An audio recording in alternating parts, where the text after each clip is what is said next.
এটা মানে ওই লাইট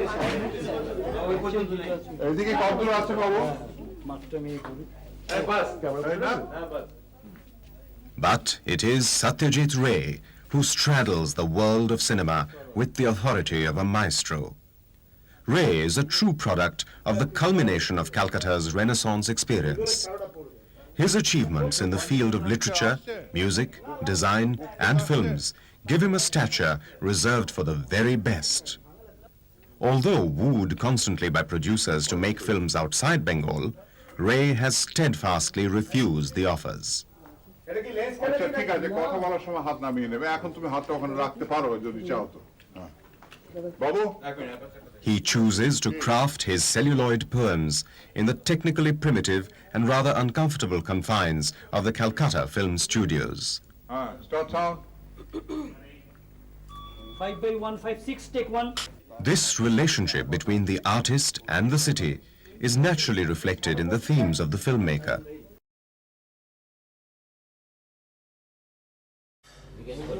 এখন অনলাইন দাও তারপর কোটে কোটে জল অনলাইন দাও সব দাও হ্যাঁ সরাও দিকে ভাই আছে তো ভাই না আরেকটা রাইট এইটাকে সামনে দিই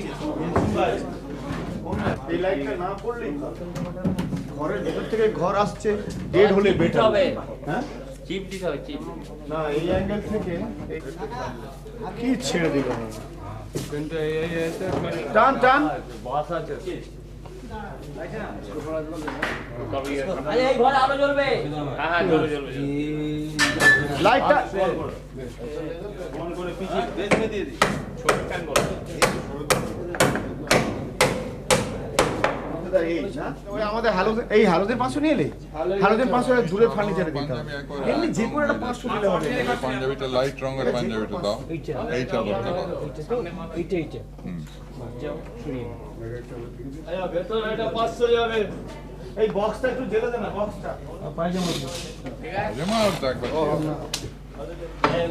এটা পড়ে আছে इसको लगा दीजिए बहन जी चलेगा ये क्या चलेगा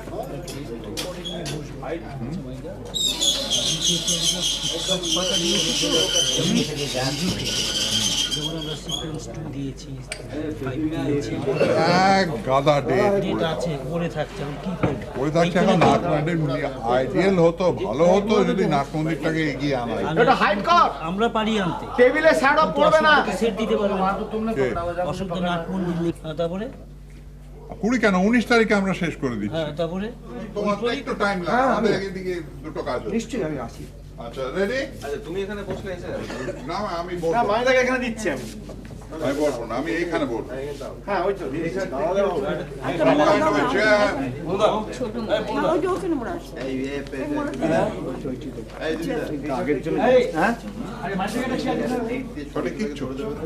এই গালটা তো হ্যাঁ এইটা ধরে দিলে হবে এই যে একটা বোমা ওর দিকে তাকাবি আমি তখন পড়ছি যে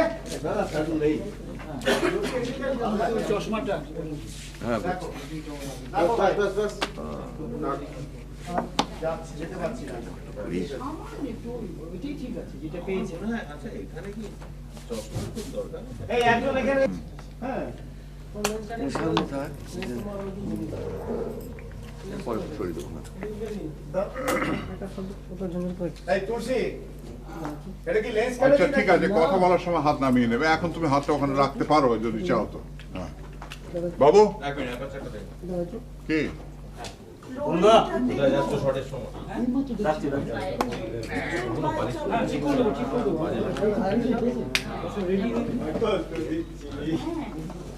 আমি ইয়েস বলবো এটার জন্য তুই একেবারে তক্ষুনি আর কি মানে অনেকক্ষণ ধরে সহ্য করছিস কোনো রকমই সহ্য করা যাচ্ছে না রেডি আছো আবার নামা হাতটা আস্তে আস্তে ওর দিকে চা এখানে কি ওয়াইড অ্যাঙ্গেল দিয়ে ক্লোজ করে নেবো 32 দিয়ে ভালো অফ লাইট অফ অফ দেখো ক্যামেরা দেখো, দেখেছো? হয়তো আরো কাছে যেতে হবে, আমার বিগ ক্লোজ চাই।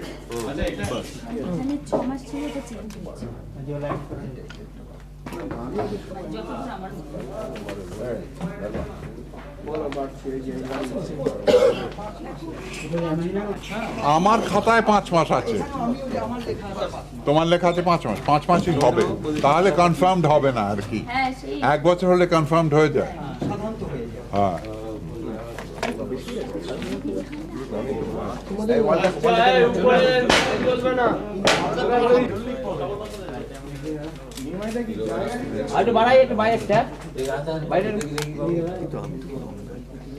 রুমা একটু এগিয়ে।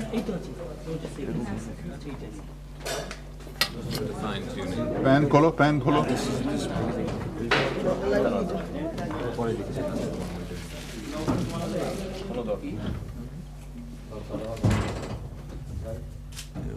টাইট।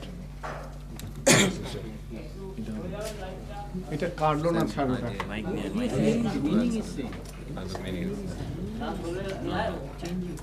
এই সত্য সবাই কাজই করতে পারছে না।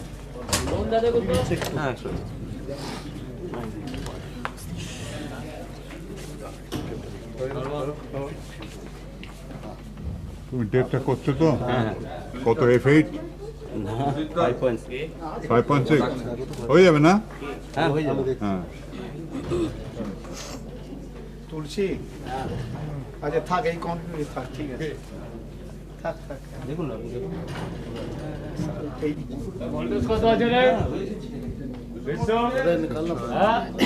এমনি 32 তো আছে আমাদের। निकाल दूं फ्रेंच और फ्रेंच में साइड। हां फ्रेंच निकाल दी, उधर से खाली कटवा। हां ऊपर नीचे থেকে লেন্সটা কাটো তো। তুই হাতটা তো রেখেছিলি, তারপর মুখটা তুলে ওর দিকে চেয়েছিলি, সেই মুখটা তোলে। Silence, silence everybody. কেউ কথা বলবেন না ভাই। No fuss please.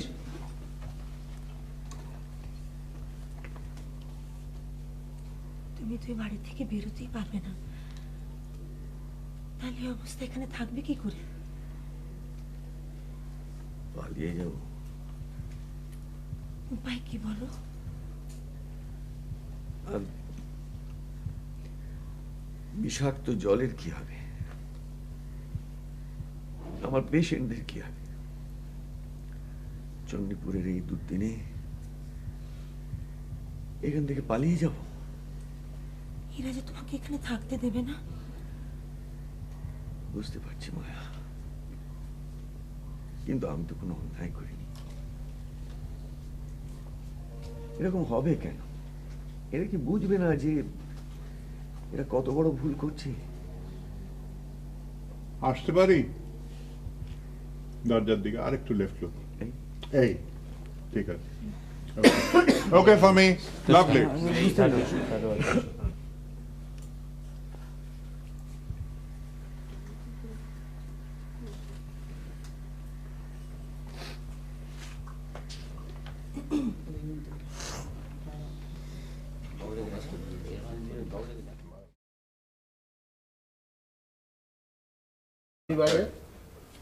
Ready Babu? Slate আমি বলবো, হ্যাঁ আমি ইয়েস বলবো। টেকিং আবার টেকিং টেকিং টেকিং টেকিং। একটু শুকনো কাপড় দিলে পৌঁছে না বাবা, আরেকটু একটু জল থেকে যায় তো। সাইলেন্স। রমেশ এটা মেইনটেইন হয় না, শুকনো কাপড় বোঝা যাচ্ছে না। ঠিক আছে, ছেড়ে দাও। সাউন্ড দিয়ে নেবো। হ্যাঁ, স্টার্ট সাউন্ড। 5/156 টেক 1। কাট। ওকে ওকে নিচে এসো। এখানে কি ওয়াইড অ্যাঙ্গেল দিয়ে ক্লোজ করে নেবো? 32 দিয়ে ভালো। Of, light off. দেখো ক্যামেরা দেখো। হ্যাঁ দেখেছো? হয়তো আরো কাছে যেতে হবে, আমার বিগ ক্লোজ। বাস মাস ছিল তো চেঞ্জ হচ্ছে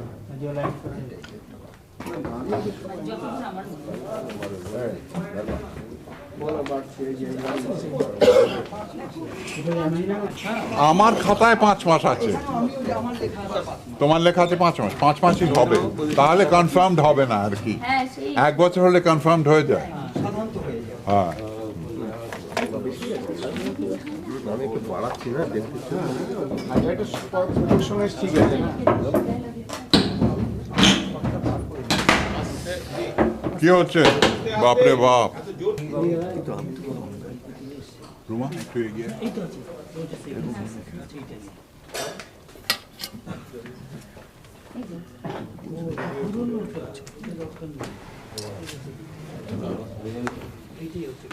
আর একটু ক্লোজ, হ্যাঁ।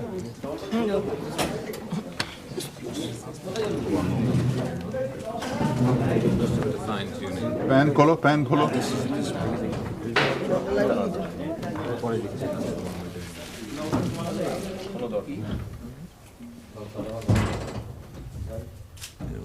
টাইট। ওকে বাবু, এটা কাটলো না ছাড়োটা।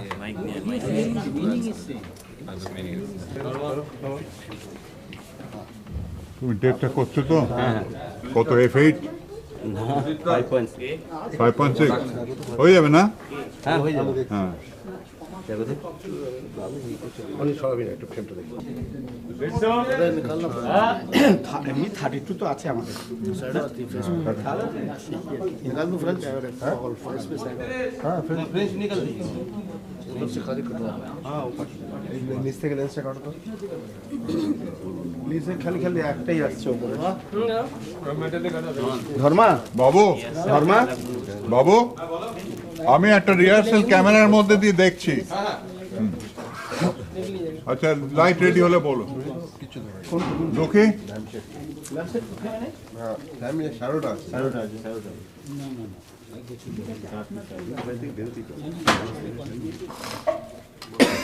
Okay for me. Lovely.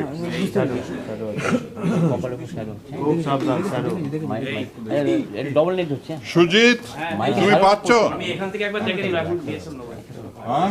এখান থেকে একটা ধরে কি হয়? Cut. আমি একটু দেখে নেবো frame. Print this one only. আমি ফ্রেমটা দেখে নেবো।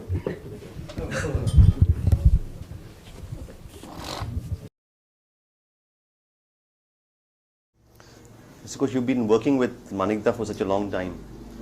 Since 1960. Can you explain your working relationship with him? You see, I came from the stage. Still, I'm at the stage. My first experience with Satyajit Ray in Ovija. So naturally, it was highly fascinating. At that time, we used to study a lot about the Western films, not Indian films. And in fact, I found in Manikda a definite differentiation between the stage acting and the film acting. I don't know, he showed me the kind of mannerisms and the subtleties in film acting, especially what you do a little in a bigger form on the stage. But he said, no, you do it in a much lesser way. And sometimes, first time I came to know that he believed in improvisation, some impromptu actions. This kind of thing is highly fascinating for me. And how was his? I mean, what was his kind of? How would he direct? Would he sort of give you a little bit of a chance to develop your character? Would he make everything so perfect for you that you just had to mimic him? Well, I don't know. As for Manikda, what I have experienced, that he's not only a theoretical director, he's, to my opinion, he's one of the best actor also. Because whatever he wants to take out from you, he will show you by acting. And in fact, what he shows, we do it, or we just express it, almost 50% of it. And in fact, Manikda shows everything to the actor and actresses by acting, by his way of acting. And that is, I think, one of the best way of acting in film. What about a film like Gopiga in Bagabain, where you played the role of Baga, which is Drama. actually a fairy tale, almost of Yes, fairy tale yes, of sorts. yes. Can you talk a little about that film? Well, Gopiga and Bhagavan, it will remain throughout my life, so long I will be living. Is a legend in my life. Gopiga and Bhagavan is the only film of Ray that is still one of the biggest hit in Bengali film, for commercial reasons and for the qualitative reasons, both. And in fact, first musical film in Bengal. In Bengali films you will find a lot of songs, but we don't call it a musical film, but it was a musical comedy children's film. And Gopiga and Bhagavan, the way he told us, to me and Topen both, that Rabi, this is absolutely fantasy. You just behave, you don't try to act. Especially I remember that ghost scene. In the actual shooting, we never saw that particular ghost scene, but the way he described to us, it was really something. You can expect it from a director like Satyajit Ray. And while describing, we could see the ghosts are coming in front of us, and you saw the acting, and we did our acting like that. And Gopiga and Bhagavan, many scenes in the outdoor sequences, that you remember that last scene of the camels came in Jaisalmer. That was a fascinating experience. I never experienced that in Bengali film, first time. Do you think that in a role, like a Baga, you were made to sort of act more like a buffoon, or or was it? No. In fact, that you can expect from any other commercial director. Satyajit Ray, what we call what is I don't know the English version of it, the Madhur Madhur Rasa, Manik that takes out a flavor which is very charming, which is very fascinating, because he did the whole film from the angle of a children's angle, you see. And so nowhere he tried to do anything which will take out a buffoonery or exaggeration, everything. And for me, he always allowed a kind of improvisation.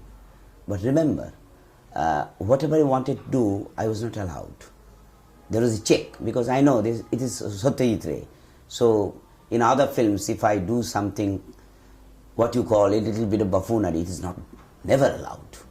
And there is a big check by Ray, and that was a great satisfaction for actors like us. He made a sequel to that, almost like Hirok Rajar Desh, after Guppy, and it wasn't as successful. What do you think? Not as much successful as Gopiga and Bhagavan, but it was to my opinion, filmically, I mean, according to cinematography, it was a very technically very polished and matured film, what you call. Hirok Rajar Desh, in that tiger sequence, remember, and that's a very, I will ever remember, because suddenly I was given, I was told that Rabi, you'll have to work with a tiger. I'm a tiger. I never saw a tiger just so face to face. I did it, although it was a trained tiger. I asked the trainer of the tiger, is your tiger trained? Well, kya trained hai? Tiger hoga to hoga nahi to. Anyway, that was a very thrilling experience, very nice. You have acted in these two children's films, though people say that they were films made for adults also. But especially for Hirok Rajar Desh, there's a intellectual, there's a nice comment. Hirok Rajar Desh is a children's film made for the adults. But you've also acted in some other films of his which are very mature, which have entirely a different role. Like, for instance, Aranya Din Ratri. Aranya Din Ratri. That's to my opinion, one of the Manik's best film. I don't know the appreciation point, what I feel, supposing Tagore is a great writer, but you can't expect Tagore to be appreciated by everyone unless the education standard comes up to a level you cannot appreciate Tagore. So Ray's films, some of his films are so in high degree, they, from the point of view of cinematography, filmically. So it is not possible for people, but it was a nice, slick film.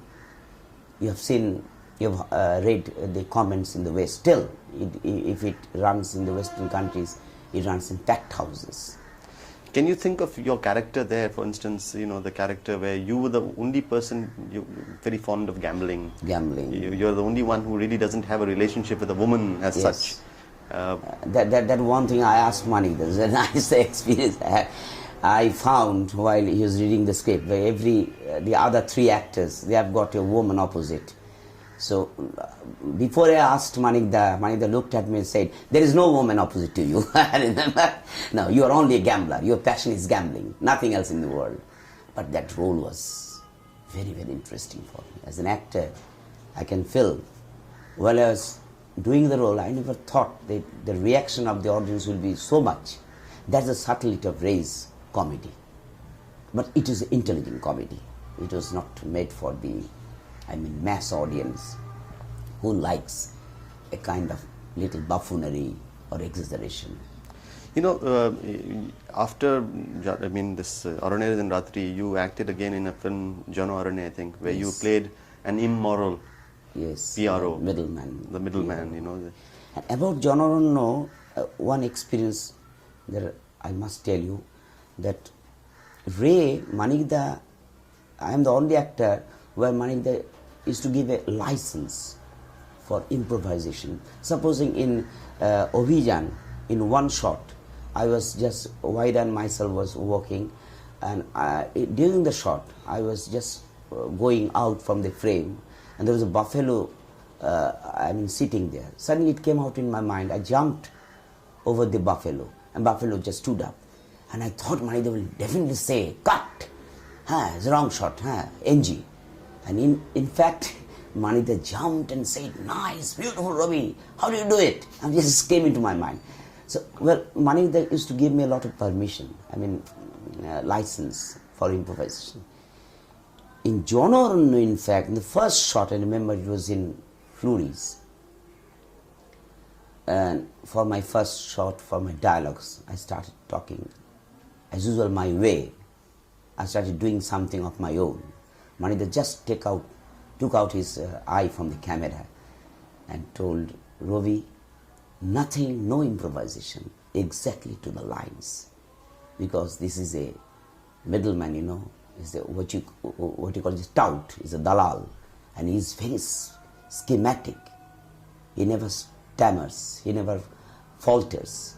He's schematic. His words must be exactly where it should be. And that's the one thing I remember. First time he said, no improvisation. When he talks to you about these roles, about these characters, he gives you the script obviously beforehand. He reads the script. He reads the script. And then he just gives a script. But one thing, when he describes the character, there is subjective and objective both. He is the only director who not only give you a description to the actor, from the subjective point of view, objectively, the mannerism, any kind of behaviorism, any kind of look, any kind of lip movement, he will give you in detail. If you are a good actor, you can pick it up.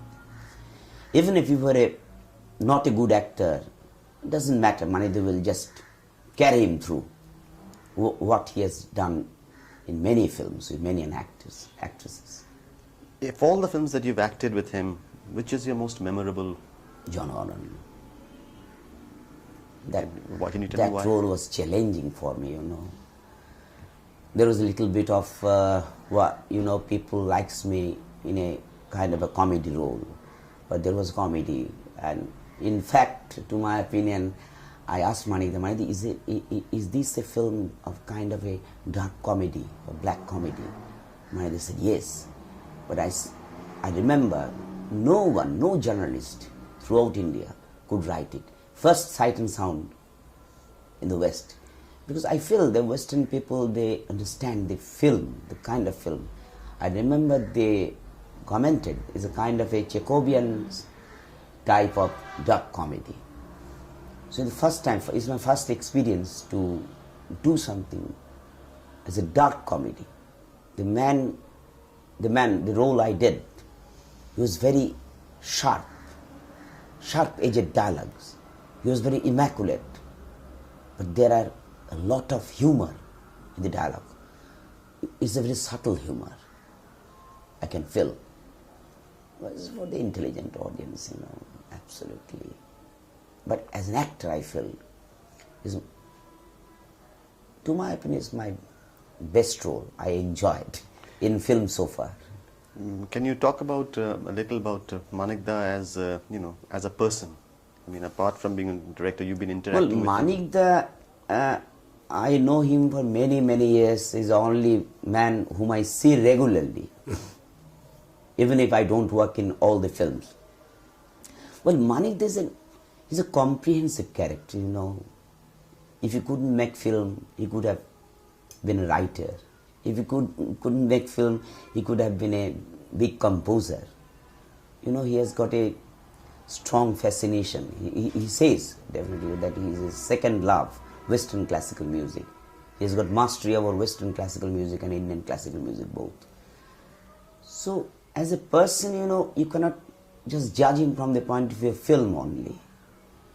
But don't judge him from the point of politics. He is not a political man. He is what I heard from many of his associates, the last intellectuals, that he is last of the Renaissance West Bengal. He is that type of character. Renaissance character, they were comprehensive character, complete. They used to talk on all the subjects, but had a mastery on particular one. He is that type of character. He is lovable, he is cool-tempered, he is the only director I saw that never loses temper on the floor, never. Even there is a 10, 12, 20 takes for an actor, he never loses his temper. How did Mr. Ray approach you for a film? Do you remember? Oh, yes, he actually called me. His film Devi, it was a very small role, 1 day worth of a role, but to me that was no hindrance. I was very happy because he had offered me this role.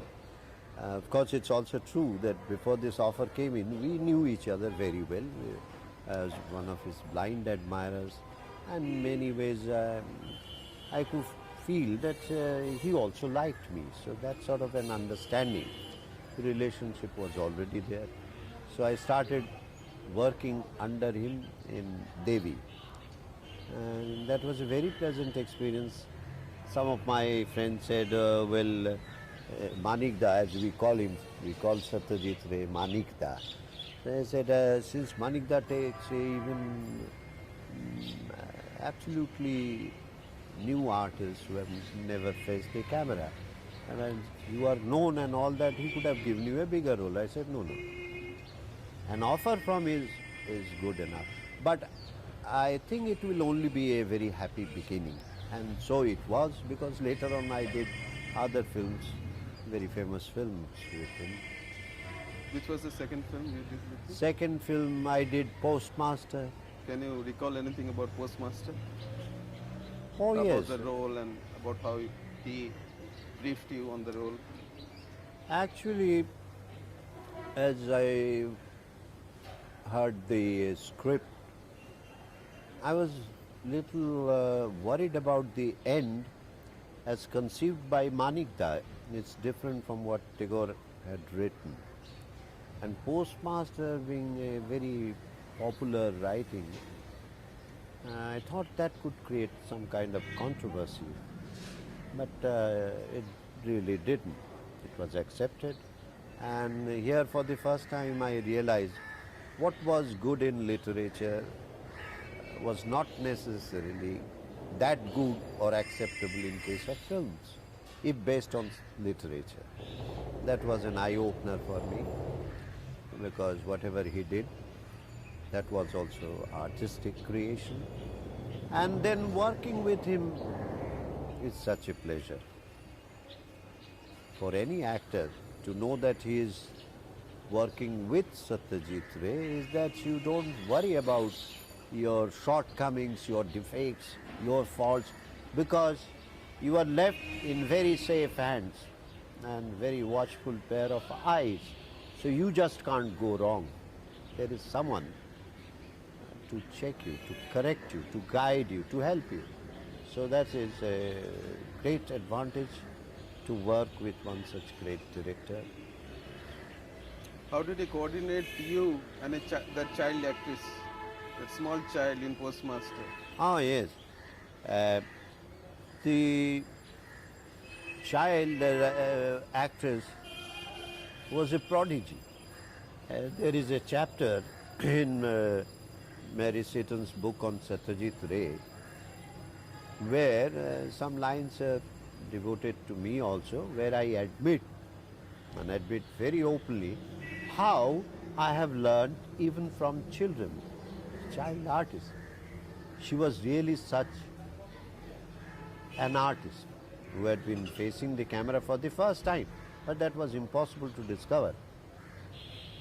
There was a scene, there was a shot where I say something to her, noticing her dirty sari which she wears. I said, why is it so dirty? Why can't you ask your mother to clean it? It stinks, it's dirty and all that. So she was to say, I don't have mother. After rehearsal, the monitor and all that, as we went in for a take, I delivered my lines. Now it was her turn to say what she has to say, that I don't have mother. So I said, why don't you ask your mother to clean it for you? She took what I thought then a rather long time. So in the meantime I thought she had forgotten the lines altogether, and it was a definite Angie will have to retake it. And my thought process naturally had its impression there on my face. Or in other words, I had gone blank temporarily. But then, like a flash of lightning, this girl delivered her lines. And so well timed, that I felt guilty that because of my lack of foresight, lack of patience perhaps, that such a good shot will be treated as NG. So, disappointed as I was, I looked back at Manikda. Manikda winked at me. That was his way of saying, I'll take it once again. And said, well, Chandana, you have done so well, but your Anil Kaku forgot to do something which he had to do. So we'll take it once more. So that's why I say that even a newcomer, just a child, could teach you acting because of their naturalness, freshness and all that. To such beginners, and particularly belonging to such age group, this instrument and that, this, that, no importance. They will do as they are told to do. They will act and react so wonderfully that even the director will have to get surprised that such a reaction could come out of this thing. So I believe in that theory, that even children are capable of contributing to adults like me as far as acting is concerned. Now, how come he's so good with actors and children and everybody who is in his films? Is there anything special in him? I would say there is. One thing, in spite of his tall structure and that personality, he's very soft, very affectionate, very lovable a person. So he has a direct and very easy approach even to children. About adults, of course, as they come to work with Mr. Ray, they know they have come to such a great filmmaker, and normally you develop a feelings of total surrender to such a personality and a feeling that it's all right, he will take care of me. It helps. Otherwise, sometimes you could have ego clash. I don't think there has ever been any incident between Manikda and any actor as such, where there was disagreement, where either of the two could be unhappy working together. No such thing is reported, not that I know of. Have you ever seen him lose his temper on the sets? Oh, never. Never. Suppose he's really unable never. to convince somebody, some actor, he's not been able to get the performance. How does he? He has a wonderful way of extracting work out of them. As far as acting is concerned, in no other area Manikda is willing to make any kind of compromise. The dialogue he has written, they have to be delivered, they have to be altered. The composition he has worked out beforehand, and then after setting up the camera, that is a final verdict-like thing. He's not going to make compromises. But in case of acting, I have seen, now suppose some actor, particularly new one, is failing. He would at once take advantage of failure and utilize the actor and his delivery, dialogue, movements, this, that, so that a altogether different type of characterization takes place. And he will be successful there. I do not want to belittle an actor who worked with me in a film, Satyajit Ray film. We were working together, and this gentleman was certainly below the standard. So as we were sitting during lunch break, Manikda asked me, what do you say about that gentleman's performance? Manikda, this time at least you will be criticized, and very badly. He said, why? He's unable to remember even one line, and you are prompting just to help him recollect or remember, or at least quote you, memorize you, and deliver the way you are delivering. So in that process, a lot of unnecessary time is being consumed by the actor. So, I say, Anil, you have no idea. You have no idea. All this will turn into his virtues, his qualifications. And he was right, I was wrong. Everybody said, what a wonderful performance. And watching Manikda at work from very close quarter, not only in films I have worked with, even otherwise, whenever he has worked and I was free to attend, it was always a pleasure, like going to the very best institution and the very best teacher. That sort of a feeling I used to have. So I have seen him at work. Certain things which he can do, I don't think is possible for other filmmakers. The psychological treatment extended to an actor or even to a member of the technical crew, then what happens? You have the fullest confidence. And everything is so clear in Manikda's mind. The entire editing pattern is also known to him. So apparently to an observer, what may appear to be something wrong, something short than the expectation, will get transformed into a beautiful scene, so wonderfully coordinated and all that. I have seen such a thing happening in many of his films whenever he has tried to work with a new find. And the new find naturally, in most cases, is not aware how that type of work is being extracted out of him or out of her. I think this is a special privilege of a good director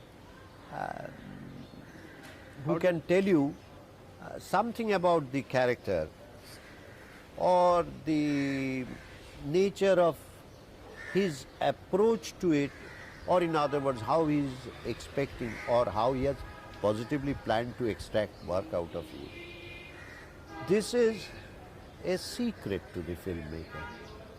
But such secret can be held only by a very good filmmaker who may not tell the whole thing in totality for a particular scene, for a particular sequence. Whatever you are required to do, you do only that much. It's not always necessary that the actor, the performer must know in its totality, the total character. That is not always necessary. If you just get an earlier briefing, you know the character is like that. But the particular part of the totality you are dealing with in a sequence or in a scene or in one particular shot, if that is properly briefed and there is a perfect communication between the performer and the filmmaker, I think the best work could be expected. In case of Manikda, I have seen such successes. Have you been surprised by your own performance in this film? I was a little worried because when I did that teenager boy in Kanchenjunga, I was really much older in age. And then I had my fears that then people may not accept that I am a teenager. And there were things which I could plan very easily as part of the behavior pattern of that character. But I was not very sure that while executing I could attain that required height. But it turned the other way around.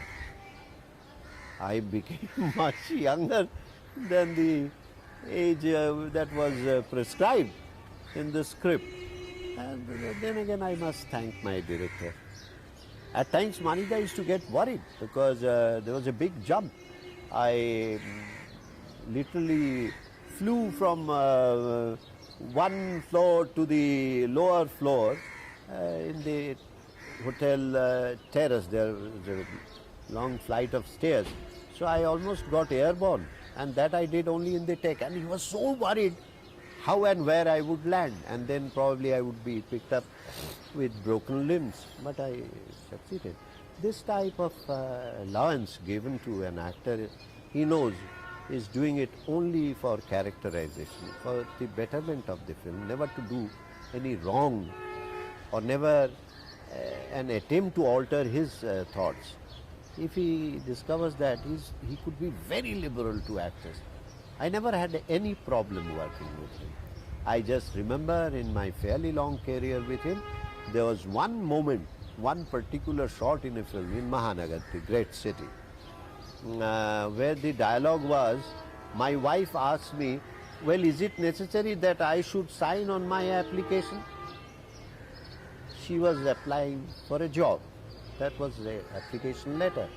So I was getting ready to go out for my office. And then I comb my hair and turn and say, well, who is going to sign on your application letter?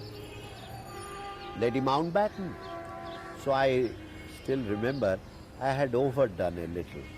So I had said, Lady Mountbatten, like this.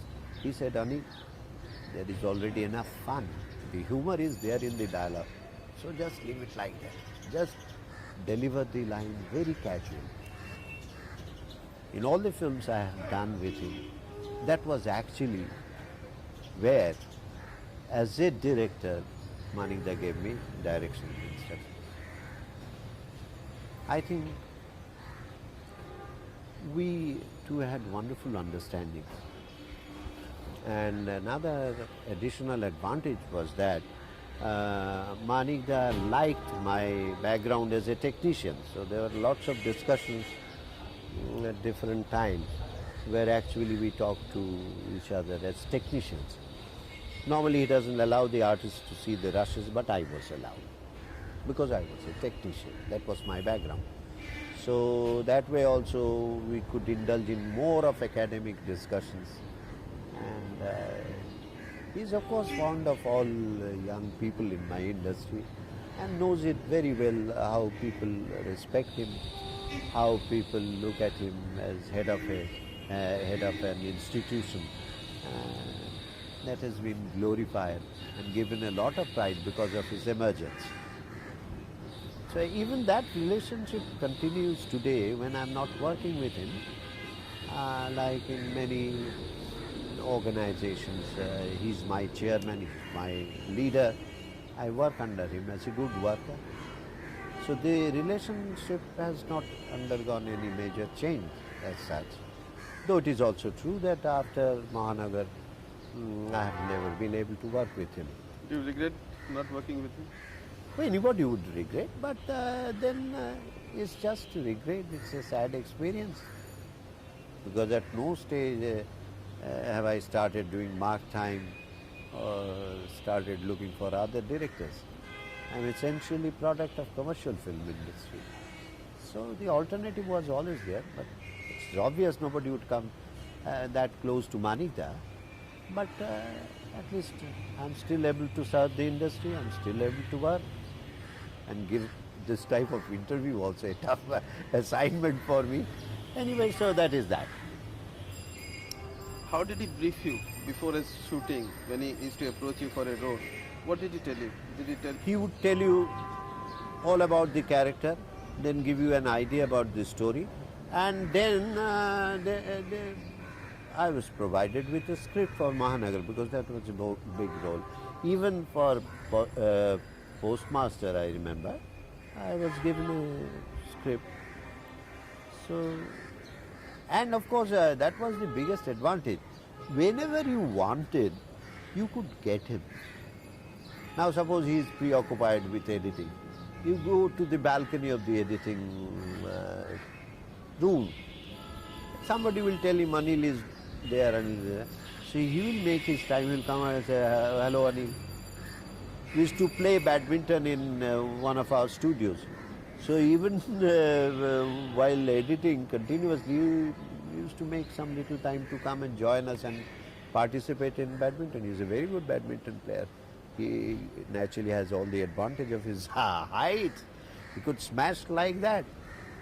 And so he would probably know that there is something I want to discuss with him. It could be purely academic. I might have landed there after seeing a film which has not been understood by me in totality. So I would say, Manikda, I have seen this film today, but I couldn't follow it in its totality. Then he would probably very affectionately explain it to me and go back to his editing. So here at least,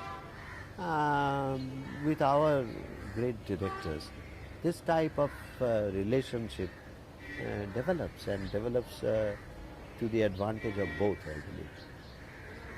This brother, an elder brother. Do you remember the first day shooting of Opushangsha? Yes, certainly I do. The very first day, the sequence happened to be in the labeling and bottling shop where Opu goes in search of a job. I was rather tense, I must confess, because I never faced a camera before, except for a purpose of a camera test which Mr. Ray took of me.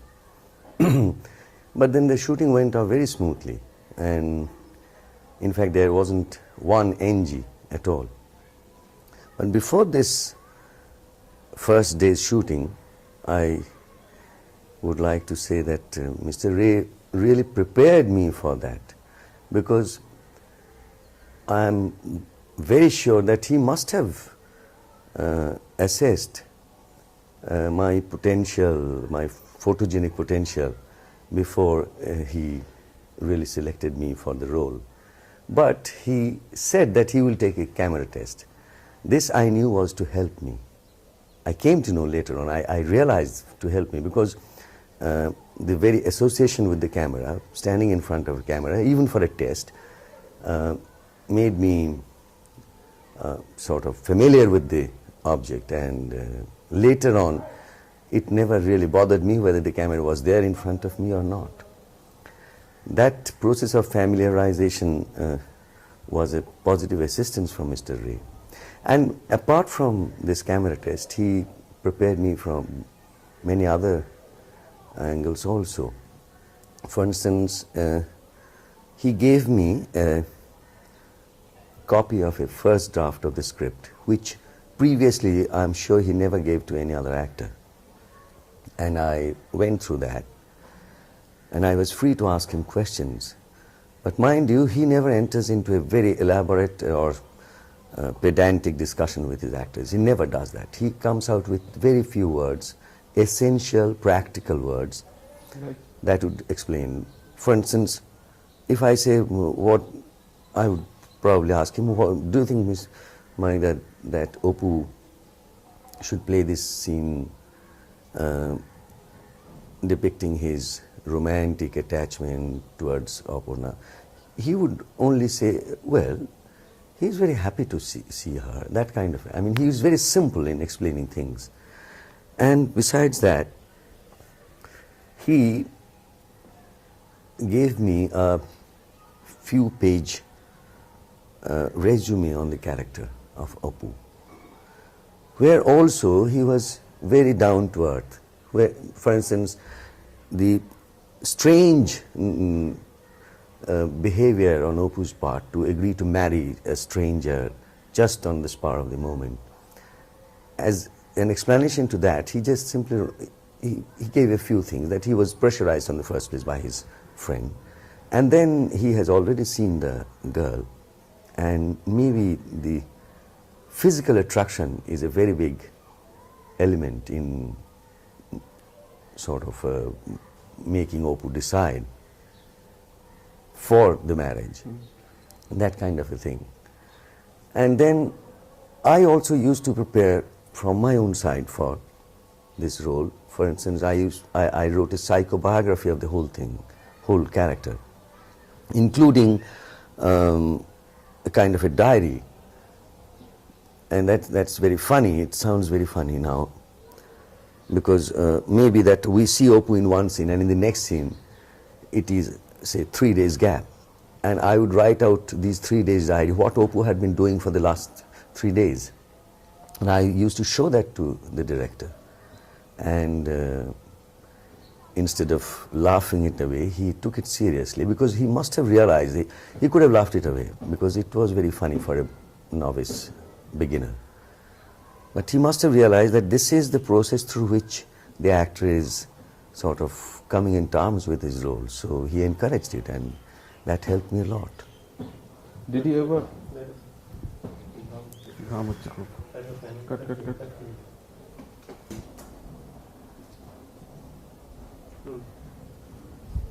Did he, as a new actor in his group, did he ever feel impatient with you? Since... No, not really. Maybe I have instinctively found him becoming impatient with me once in a while, maybe in my whole career with him, in the long 12 films I have done with him, maybe once or twice. But he is so, I should say, diplomatic and possessed of his senses that he'd never show it. In fact, I have never found him losing temper with his actors, except once in a while. I mean, that is so rare. It must have been something very exceptional has happened. He had been very dominating at times with his actors and actresses, but never really using a bad word or bad language or sort of raging. No. But he's very patient with his actors. How much did he instruct you in that role? I mean, did he tell you precisely that this is how Oppu sits, this is how he moves? No, not really. Did he allow you a free hand in that? Yes, he did allow me even in the first film, but I realize now that in the course of discussions and in his script itself, there was so much for me to think about, to use in my actual process of acting, that all the materials were provided by him only. virtually used me, my spontaneity. Maybe there was one thing where I have contributed, that I was wholeheartedly in sympathy with the character, and my identification was complete with Opu in a broader sense also, that many of our generations, we felt like Opu, we thought like Opu, we behaved like Opu, we fell in love like Opu and married and lived after our marriage like Opu. That's why we could understand Opu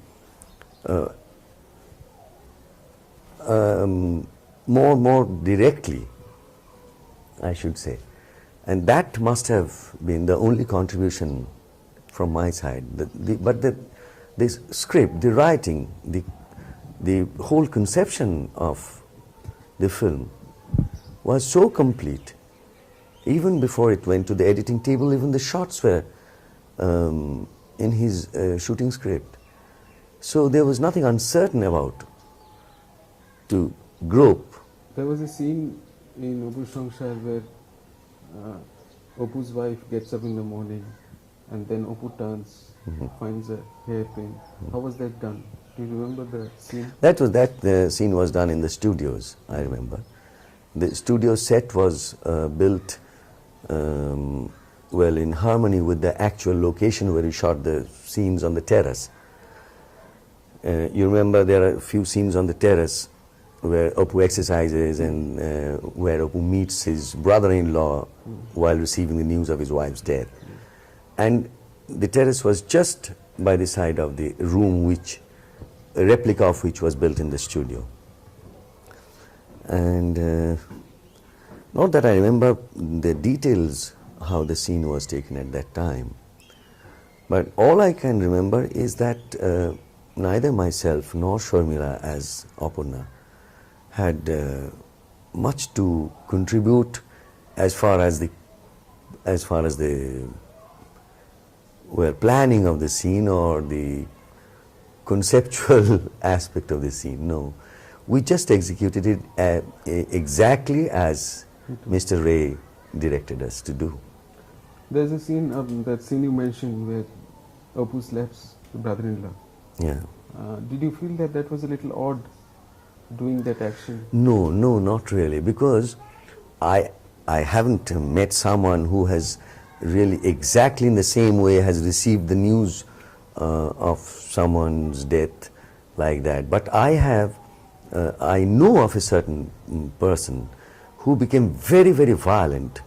He was in utter disbelief about the news of the death of someone dear to him, and really tried to assault someone. So that's why it never appeared to me that it was odd or out of the way. Besides, you know, knowing Opu to be a little extraordinary, because he was rather sensitive, he used to write, he used to play the flute. That kind of a person can behave extraordinarily in situations like this. So I was in perfect sympathy with the scene. It never appeared odd or out of the ordinary. If I ask you about your gut reaction, if I ask you what you remember of Opu's Sangsar, what will your first reactions be? How would you sum up? What are the images of those days? Well, I don't know. It's so much part of my youth. That's what I can say. All I remember that that romanticism of Opu, that going through forests and hills and throwing away his manuscript when he was in grief, and then coming back to life again to meet the challenge of life, to go, well, like the last shot of the film, walking by the side of the river of life, I should say. Well, these are the images that keep coming back to me. Do you remember that scene in the end with your son, Yeah. Opu with his son? How did he direct the son and you? Do you remember how he handled it? Well, he has a very, very flexible way of directing all his actors and all his child actors too. But I suppose he has an extraordinary capability to communicate with children, you know, on their own terms, on their own. I mean, he never behaves like an adult. That doesn't mean that he becomes childish. He sort of lifts the child out of his, I mean, to an adult's level. He talks to a child in the same way as he would talk to an adult. Gives him full importance as a human being. Never sort of bosses him or threatens him. Threatens not directly. I mean, many adult presence would threaten a child's existence. He is never like that. Although he has an enormous body like that, but a child is in perfect peace with him. What is the reason for such consistent good performance from all the actors in his group? There must be something in him. He's very... it depends on, I should say, on number of faculties. His capacity to understand human beings. What kind of an actor he is using. He may be a very intelligent actor and can just take up the cue in one single suggestion. Or he may be very good at depicting something but may be very dull. In that case, he would sort of control him, dictate him, dominate him, use him like a marionette. And this difference he understands between the actors, the human potential that he is using. And then his ability to sort of inspire them. Because I have seen many actors, very good actors, not giving so much for other directors as he would be giving for Mr. Ray, because that's when one sees that this man is working so hard, this man is so much involved in the process of making the film, so much engrossed in the betterment of the product, then anyone involved with the film becomes very, very inspired, and they also think that they start feeling that I should also show this man that I can also give my best here. That kind of an inspired state of working atmosphere he can create. That's his another virtue. And then maybe his selection, the very first thing in the process. He selects such people. I mean, he selects maybe a professional who is very capable, and he can select just a newcomer. But he has such a masterly eye in selecting that person. He knows that this man would be certainly giving me the best. Do you ever recall him going through a problem of not getting the right person? Maybe once, like in Devi. Like in Devi, we always thought, I saw Devi very recently, after a gap of say 25 years. And I found the professor, the actor who played the professor of the hero. The actor's name was Kali Sharkar. He wasn't really the right choice for that role. He didn't have that kind of, intellectual appearance, or an appearance that would convince people that such friend, philosopher and guide type of a role that olden day professors used to take. He is not that right type. So here I have seen Mr. Ray going wrong in his selection, but that is such a rare case. What are your memories of Devi? Do you remember the Devi days and the shooting of Devi, how that role was? Not that I remember very much, except that unlike in Opus Sansar, where I was very free, I went on doing things. I used to remain a little tense, because by that time one of my films have come out, and that film has given me some amount of reputation. So I had the reputation to guard. So that made me a little self-conscious and would make me a little tense. And I remember that once Mr. Ray told me about this. He made me sort of see why I was feeling tense and This was during the shooting? during the shooting. What did he do? He just simply said that maybe you have made, now that you are famous, you are trying to sort of protect your reputation and image, that's why you are tense. Now forget about all these things and get into the role. From Opur to Ghore Baire has been quite a big change. Yeah, and a long way. In a long way. Do you think that was the right casting from his point of view? Oh, in Ghore Baire? Ghore Baire? Yes, I think so. I think so. I perfectly agree with him about Ghore Baire's casting. Well, while I attempt to explain this, I may sound a little, egoistic, but I can assure you that this is my real feeling. You know, what type of a person is Sandeep? And what is his relationship with Bimola? Bimola falls for Sandeep for the simple reason, the first reason is this Sandeep talks very well, makes marvelous speeches, and she is just swept away her feet when she hears him speaking. Now, they used to tell me long time back that I would cast you in the role according to the other actor that I get. You can do Sandeep and Nikhilesh both.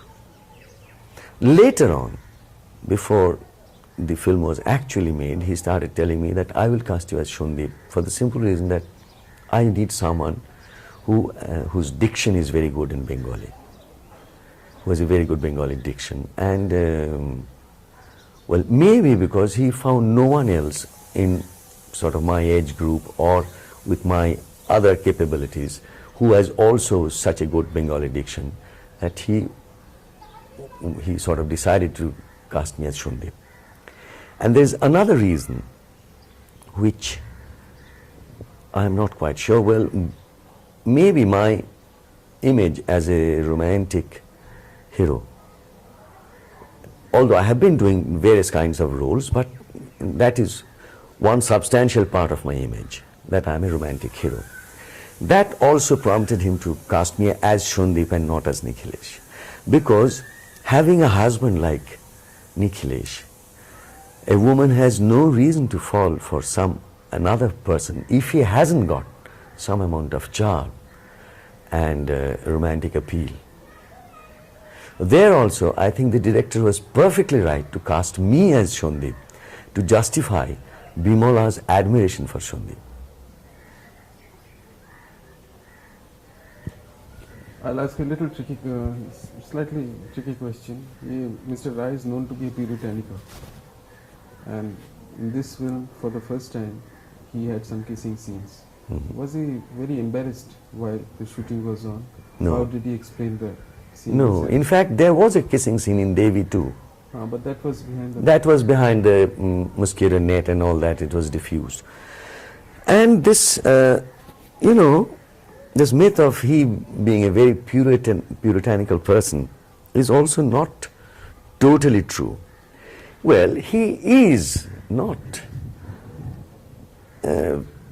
always very, very frank about matters relating to sex or man and woman and all that. Not always, but in course of discussion about a film or about some literary work, he is utterly practical and down to earth and refrains from nothing in sort of in his attempt to probe the reality. In his search for truth and the real, he discusses everything very frankly, in fact much more frankly than many so-called frank people, and even he discusses it brutally frank, I should say. Does it shock people sometimes? Yes, it does. Do you remember any incident where he was talking something and very frankly?